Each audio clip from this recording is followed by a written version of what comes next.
আসসালামু আলাইকুম রহমতুল্লাহি ওয়া বারাকাতুহু। আজি হইলে 19 তারিখ অক্টোবর মাস 2025 রবিবারের খবরত মাদে অনরা বেগুলুনরে ইস্তেকবাল গরাজার আইও আর শুরুতুন সাই গ্লোবাল রোহিঙ্গা ফ্রম ইউএস এর খবরর সুরহি অকলর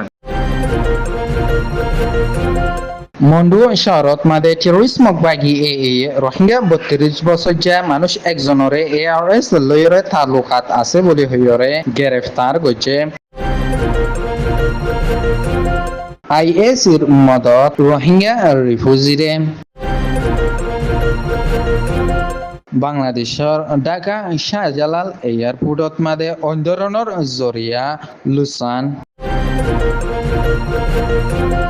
ইন্ডিয়ার সরকারে আবার 11 জন রোহিঙ্গারে বাংলাদেশের ইক্কা ঠেলি দিয়ে